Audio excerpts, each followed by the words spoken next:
We will be talking about obsessive-compulsive disorder, with Karen Rousseau as our example. Part 2. Social history. Let's go over Karen's social history. Through high school she was a reasonably good student. Her memories of the strict practices of the church and school authorities were vivid. The formal rituals of the church played an important role in her life, as they did for the other members of her family. Beginning at an early age, Karen was taught that she had to observe many specific guidelines that governed social behavior within the church, not eating meat on Fridays, going to confession regularly, and so forth. She was told that her strict adherence to these norms would ensure the safety of her immortal soul, and conversely, that transgressions would be severely punished. The depth of her belief and the severity of its consequences can be seen in the following story, which Karen recalled during an early session. When she was 8 years old, Karen and her classmates at school were to receive their first communion in the church. This is a particularly important and solemn occasion for Roman Catholics that signifies the child's advancement to adult status in the church community. Before the child is allowed to partake in communion, however, a complete confession must be made of all prior sins. Karen was told that she was to confess all her sins, regardless of their severity or the time of their occurrence, to her priest, who would prescribe an appropriate penance. She remembered her parents' and teachers' warnings that if she failed to mention any of her sins, her soul would be banished to hell for eternity. This threat was still vivid in Karen's mind many years later. Despite the terror aroused by these circumstances, Karen intentionally failed to tell the priest about one of her sins. She had stolen a small picture book from her classroom and was now afraid either to return it or to tell anyone about the crime. She lived with intense guilt about this omission for several years and could remember having occasionally terrifying nightmares that centered on imagined punishments for not providing a complete confession. In subsequent years, Karen intensified her efforts to abide by even the minutest details of church regulations, but she continued to harbor the conviction that she could never atone for this mortal sin. Karen remembered her parents as having been very strict disciplinarians. Her mother was apparently a rather unemotional and rigid person who had insisted on the maintenance of order and cleanliness in their household. Beyond her unerring adherence to religious rules and regulations, Karen's mother kept the family on a tight schedule with regard to meals and other routine activities. When the children deviated from these guidelines, they were severely punished. Karen's most positive recollections of interaction with her mother centered on their mutual participation in prescribed church functions. She did not remember her parents ever demonstrating affection for each other in front of their children. Karen married Tony after she graduated from high school, and she became pregnant 2 months later.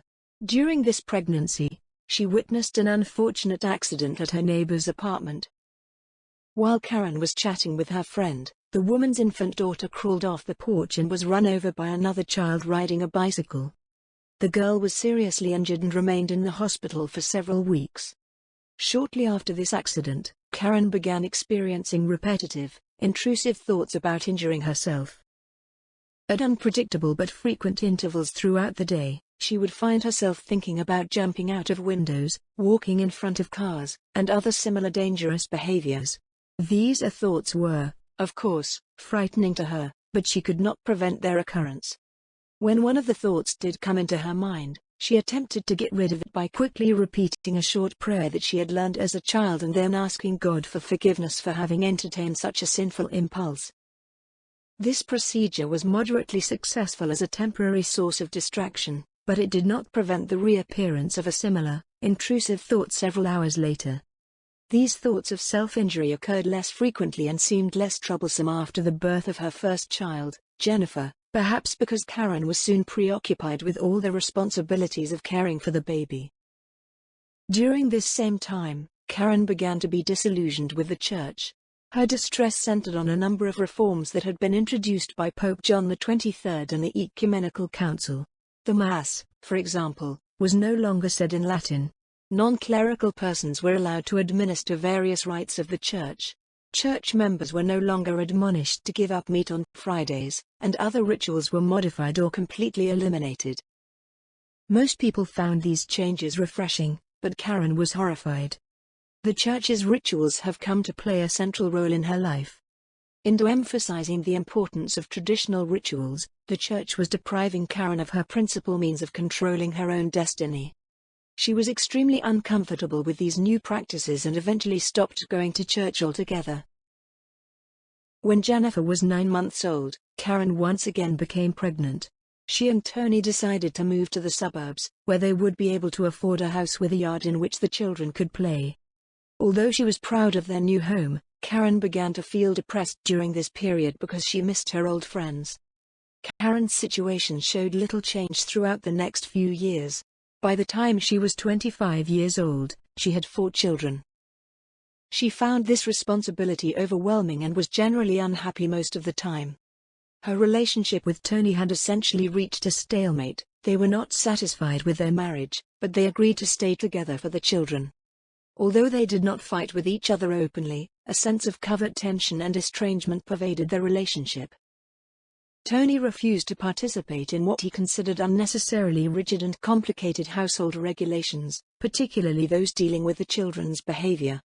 Karen had established very specific guidelines for meals, bedtime, and so on, but found that she was unable to enforce these rules by herself. She remained distant from Tony and resisted most of his attempts to display physical affection. Thus, overall, Karen was chronically unhappy and generally dissatisfied with her life, but she nevertheless clung to her miserable surroundings and established patterns of behavior out of fear that any change would be for the worse. This unhappy, yet tolerable, equilibrium was disturbed by Tony's deteriorating health. One day, while he was working at the store, he experienced sudden chest pains and numbness in his extremities. Recognizing these symptoms as serious in nature, he had had high blood pressure for years and was therefore well informed in this regard.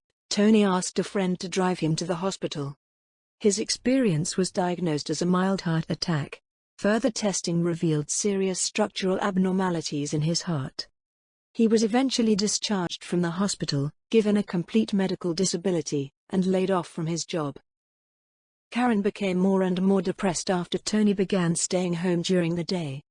It was during this time that her fears about the children's safety became clearly unreasonable, and she started performing her counting rituals. Karen realized that her situation was desperate because she felt that she had lost control of her own behavior and experienced considerable anxiety whenever she attempted to resist performing the rituals. At this point, she finally decided to seek professional help. Dig even deeper into this case while we go through the conceptualization and treatment of Karen's condition in Part 3, which you can find in the cards up there.